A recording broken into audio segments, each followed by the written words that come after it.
Assalamualaikum warahmatullahi wabarakatuh. Apa kabar teman-teman mahasiswa akuntansi Universitas Vidya Mataram? Semoga dilancarkan semua urusan kita dan selalu sehat.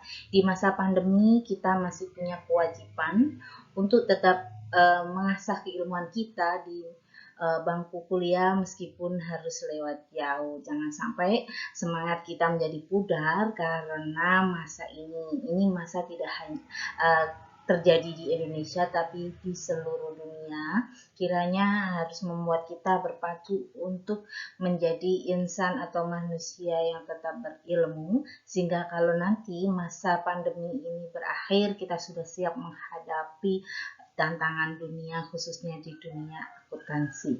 Nah, di mata kuliah analisis laporan keuangan ini, teman-teman semester 6 selama 1 semester ke depan akan ketemu saya dengan berbagai literatur, khususnya buku-buku referensi mata kuliah yang akan membuat kita mengerti apa dan bagaimana fungsi seorang analis. Oke, untuk itu perkenalkan. Nah, terus jadi seorang akuntan itu selama ini yang saudara bayangkan kan begini ya, ada transaksi yang begitu banyak, kemudian saudara sibuk di belakang meja ya untuk melakukan penjurnalan, pembukuan, demikian sampai kemudian mempublikasikan laporan keuangannya sehingga menjadi laporan keuangan, dan laporan keuangan itu akan dimanfaatkan oleh pihak-pihak yang tertentu seperti investor atau pemegang saham, kemudian manajer perusahaan itu sendiri, serta owner, serta pihak-pihak ketiga seperti akademisi, peneliti, dan pemerintah dan sebagainya. Itu yang mungkin selama ini berada di benak saudara sebagai seorang akuntan, atau bahkan setelah saudara belajar selama 5 semester, saudara lebih banyak bagaimana cara membuat laporan keuangan. Nah, di mata kuliah analis laporan keuangan ini, saudara akan diajari tidak hanya menjadi seorang akuntan yang belajar bekerja di belakang layar, tetapi saudara kemungkinan juga akan menganalisis laporan akuntan yang lain menjadi seorang analis keuangan istilahnya. Kenapa? Karena bagi orang non-akuntan itu kadang akan bertanya, ada apa sih dengan laporan keuangan? Dan bentuk laporan keuangan yang selama ini secara global juga sama, ada debit, ada kredit, kemudian laporan keuangannya ada mulai dari neraca, laporan laba rugi, arus kas, gitu saja. Tetapi betul nggak sih laporan itu sesuai nggak dengan realita? Terus bagaimana saya ingin mengidentifikasi bahwa laporan itu dilaporkan sebagaimana mestinya? Gitu ya, meskipun tidak ada yang disebut dengan laporan keuangan mutlak atau benar, tidak ada kesalahan sedikit pun dalam artian kecurangan dan sebagainya, tetapi adalah laporan keuangan yang sesuai dengan yang diakui oleh ilmiah atau laporan yang diakui secara keilmuannya, setidaknya itu dibutuhkan oleh seseorang yang di luar akuntan. Nah, saudara bisa menjadi seorang analis keuangan dan membantu bagi mereka para non-akuntan untuk menganalisa bahwa laporan yang ia baca, laporan yang ia terima itu memang setidaknya sesuai dengan prinsip-prinsip akuntansinya, sesuai dengan kaidah-kaidah yang berlaku. Nah, seperti apa? Untuk itu, saudara yang sekarang di semester 6, setidaknya itu saudara harus sudah memiliki penguasaan akuntansi dong, mulai dari semester 1, 2, 3, 4, dan 5 kemarin. Kenapa? Karena untuk menganalisis sebuah laporan keuangan, maka saudara harus mempunyai penguasaan akuntansi dasar, akuntansi menengah, akuntansi lanjutan, gitu ya. Sehingga saudara juga bisa menyampaikan bahwa laporan keuangan ini hasilnya seperti apa, itu berdasarkan keilmuan yang saudara kuasai di bangku kuliah selama ini, dan tentunya nanti sesuai dengan jam terbang saudara akan semakin mahir ketika saudara benar-benar menjadi seorang analis keuangan. Oke, langsung saja. Bagi saudara yang baru pertama kali mendengar istilah analisis laporan keuangan atau financial statement analysis, itu apa sih? Ya, Kalau akuntansi selama ini disebut sebagai kegiatan jasa menyediakan informasi kuantitatif tentang unit-unit usaha ekonomi, terutama yang bersifat keuangan yang diperkirakan berguna dalam mengambil keputusan ekonomi, dengan maksud menyediakan data keuangan suatu organisasi. Maka sebagai seorang analisis atau seorang analis keuangan, maka saudara itu akan menggali lebih dalam, lebih banyak informasi yang dikandung di dalam laporan keuangan yang dibuat oleh akuntan lain atau oleh saudara sendiri sebagai seorang akuntan, tetapi saudara juga diminta menjabarkan itu misalnya. Ya, yang bermanfaat bagi penggunanya dalam mengambil keputusan. Siapa pengguna laporan keuangan? Ya, para informan yang para pihak ketiga yang saya maksud dalam slide sebelumnya tadi, seperti investor, owner, ya, pemerintah, mahasiswa, peneliti, dan sebagainya, serta masyarakat luas, ya. Nah, informasi tersebut dalam rangka untuk mengetahui prestasi yang dicapai sebuah organisasi, bagaimana posisi keuangannya itu, keadaan keuangan perusahaan, bahkan proyeksi dan diagnosa serta keakurasian. Seseorang mungkin bisa membuat laporan keuangan nampak menjadi neraca, nampak menjadi laba rugi, tapi betul nggak neraca itu? Logis nggak neraca itu dibuat? Laporan laba ruginya itu masuk akal nggak? Ya, tidak hanya kemudian berbicara tentang pendapatan dikurangi dengan biaya operasi atau beban, tetapi logis nggak dengan pendapatan sekian itu maka laporannya labanya sekian dan sebagainya, dan kenapa bisa pendapatan itu sumbernya dari mana saja dan sebagainya. Itulah tentang analis keuangan, ya, analisa keuangan maksud saya. Sekarang pertanyaannya adalah kenapa sih laporan keuangan itu masih harus digali? Bukannya laporan keuangan itu sudah dibuat oleh ahlinya, oleh akuntan, seorang profesional akuntansi. Dan sebelum laporan keuangan itu dipublis, mestinya sudah diauditkan oleh kantor akuntan publik sehingga mendapatkan opini sebagaimana yang dipublikasikan. Namun saudara, informasi yang disajikan oleh para manajemen perusahaan kan selama ini relatif seragam. Ya, ada laporan keuangan ya bentuknya seperti itu, ada neraca, laporan rugi, arus kas, dan lain-lain. Sedangkan kebutuhan dari pemakai laporan keuangan itu beragam. Bagi investor, pemerintah, owner, pihak ketiga lainnya seperti masyarakat pada umumnya, pelajar, ya, itu kebutuhannya tidak hanya di neraca saja. Di antara mereka ada yang butuh interpretasi laporan keuangan itu, bahkan ada yang butuh proyeksi untuk memenuhi kebutuhan sebagian diri dari mereka terhadap laporan keuangan tersebut. Ya, belum lagi kebutuhan di antara mereka juga dilatar belakangi dengan ketidakpahaman secara akuntansi yang itu tidak bisa kemudian hanya percaya begitu saja dengan adanya laporan itu. Sekaligus memastikan bahwa laporan itu memang ya antara pembuat laporan keuangan, pihak perusahaan, pihak KAP, dan beberapa pihak lainnya yang punya tanggung jawab terhadap laporan keuangan dan penyedianya itu memang tidak ada dusta di antara laporan keuangan itu. Sebagai contoh ini, ya, contohnya adalah dari kasus skandal laporan keuangan 2018 PT Garuda yang bangkrut. Ya, namun dinyatakan untung dan itu sudah diaudit oleh KAP ternama. Setelah itu kalau dianalisis ternyata di dalamnya banyak sekali pencederaan terhadap laporan keuangan itu. Ya, kalau saudara pada tahun awal 2020 kemarin banyak mengikuti berita dari proses Garuda ini, begitu banyak media memberitakannya. Contohnya ini ya yang saya sampaikan di layar bisa dibaca itu dari berbagai sumber, banyak sekali. Ya, apalagi saat ini media internet juga begitu cepat, saudara bisa membaca lebih dalam terkait dengan berita dari Garuda itu, gitu ya. Betapa sebuah perusahaan plat merah yang kiranya kalau orang awam membaca laporan keuangan mestinya sudah berpikir laporan itu dibuat oleh para ahlinya, diaudit oleh kantor akuntan terpercaya.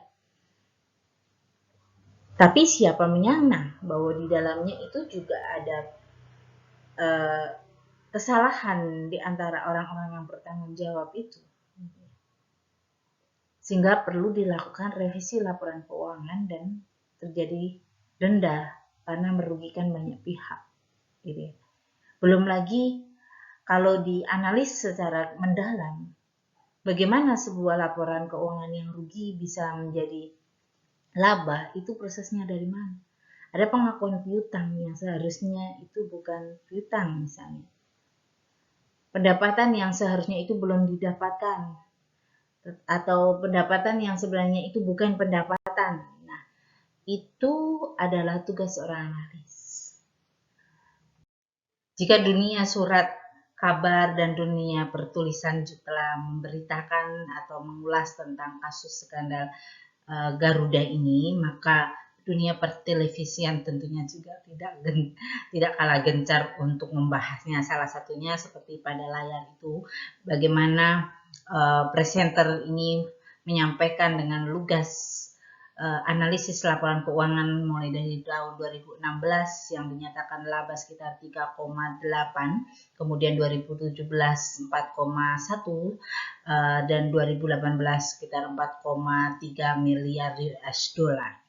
Dan dari itu juga disampaikan bahwa operasional yang dikeluarkan oleh PT Garuda ini juga tidak kalah besar. Di 2018 juga merupakan biaya terbesar dibandingkan tahun 2017 dan 2018, di mana tahun 2018 juga diketahui bersama bahwa biaya minyak dan sebagainya itu juga mengalami kenaikan yang cukup signifikan, sehingga logikanya dianggap sebagai suatu hal yang sulit untuk mengalami kenaikan dengan sebegitu cepatnya. Sementara pada kuartal pertama 2018 saat itu Garuda dinyatakan kuartal pertama saat itu Garuda dinyatakan masih berada pada posisi kerugian. Nah, sehingga sesuai dengan berita yang tertulis di awal slide tadi juga jelas setelah dilakukan laporan ulang, maka OJK menemukan adanya kerugian sebesar 2,4 triliun gitu ya, atau sekitar 170 sekian miliar gitu ya. Nah, itu artinya bahwa peran kita sebagai seorang analis keuangan juga sangat penting untuk diharapkan. Nah, sehingga jika saudara benar-benar ingin menjadi seorang analis, maka ada 3 hal setidaknya yang perlu saudara persiapkan. Di antaranya yaitu saudara harus memiliki peralatannya ya. Orang mau perang harus punya senjatanya, maka saudara juga harus punya senjatanya, yaitu laporan keuangan itu sendiri. Kemudian bagaimana cara saudara akan menganalisis laporan keuangan itu, metodenya, vertikal, horizontal, ataukah korelasi. Kalau disebutkan bahwa horizontal itu menganalisa dengan mengadakan perbandingan laporan keuangan untuk beberapa periode atau beberapa saat sehingga akan diketahui perkembangannya, seperti pada contoh televisi tadi. Kemudian horizontal yaitu apabila laporan keuangan yang dianalisa hanya meliputi satu periode atau satu saat saja, yaitu dengan memperbandingkan antara pos yang satu dengan pos yang lainnya. Ya, itu juga sangat penting. Nah, kemudian ada hal ketiga yang lainnya yang perlu kita kuasai, yaitu tekniknya. Teknik analisanya seperti nanti analisa perbandingan, kita juga ke depan akan belajar analisa common size, trend, ya, kenaikannya bagaimana, dan arus kasnya bagaimana, rasionya bagaimana, laba kotor, kupon, dan lain-lainnya. Nah, selain itu tadi kita juga harus menguasai yang menjadi tugas utama seorang akuntan sebelum kita menjadi seorang analis secara umum, yaitu kita tentunya harus mengetahui cara menyusun laporan keuangan proses akuntansinya. Nah, ini ada di mata kuliah semester 1, kemudian semester 2 juga biasanya kita ulang-ulang lagi. Dan pastinya diharapkan teman-teman mahasiswa itu sudah tidak menghafal lagi apa itu transaksi, apa itu bukti, apa itu jurnal, bagaimana membuat buku besar. Tapi saudara diharapkan di semester ini khususnya, karena saudara juga belajar analisa laporan keuangan, saudara sudah paham, saudara sudah mengasih hal tersebut, saudara bisa mempraktekkan, bahkan diharapkan saudara bisa membedah laporan keuangan meskipun saudara tidak membuatnya sendiri, tapi saudara bisa memahami bahwa laporan keuangan itu apakah sudah dibuat dengan cara atau alur yang sesuai atau tidak. Ya. Nah, saudara, setelah kita mengenal poin yang pertama tadi, poin kedua ini harus mengenal konsep, prinsip, karakteristik laporan keuangan atau akuntansi. Ada kurang lebih 13 yang disampaikan oleh APB Statement terkait prinsip atau sifat dan elemen akuntansi. Namun yang perlu saya bahas di sini khususnya adalah nomor 10, yaitu general purpose, yang berarti bertujuan umum.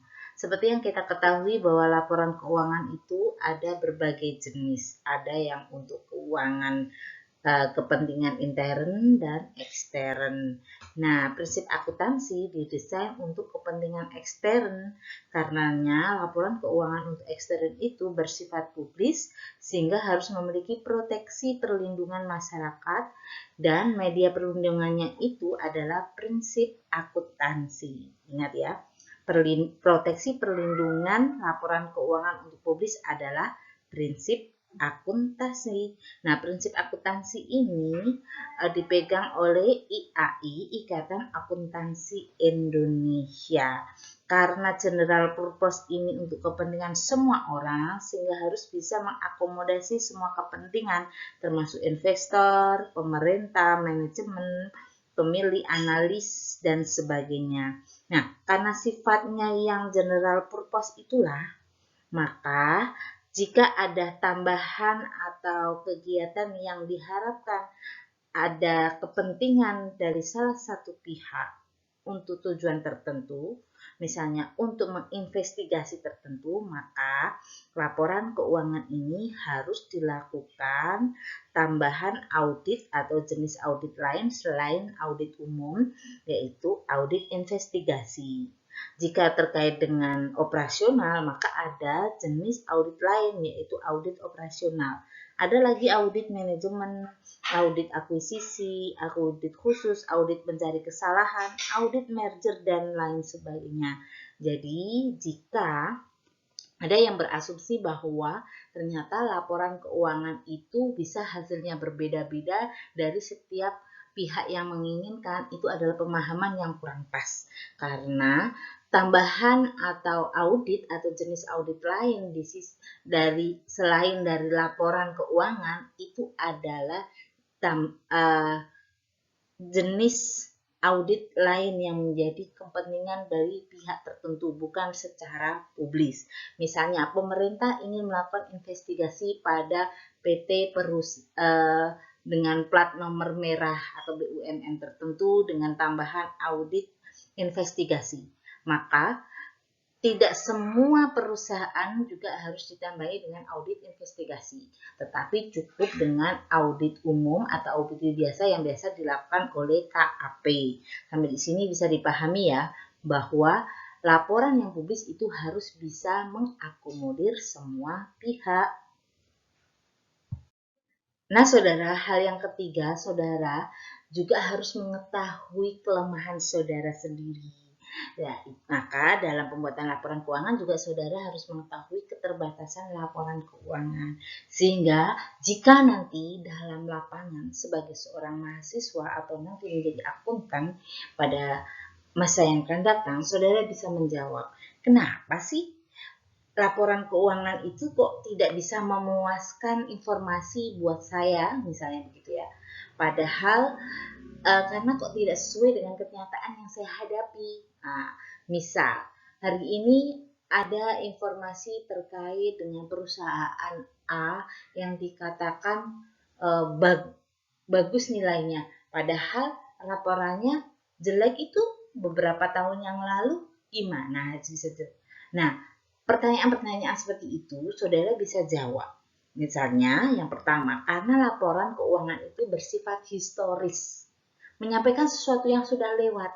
Ketika saudara berbicara laporan keuangan 2020, maka belum tentu laporan keuangan 2021 juga akan sebaik dengan tahun kemarin. Semuanya adalah historis. Kemudian laporan keuangan bersifat umum, tidak diperuntukkan untuk pihak tertentu saja, ya, general purpose saja ya. Kemudian adanya penggunaan taksiran.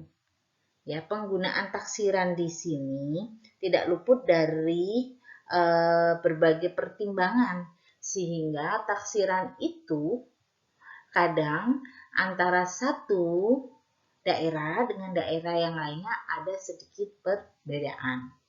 Akuntansi hanya melaporkan informasi yang material. Artinya apa?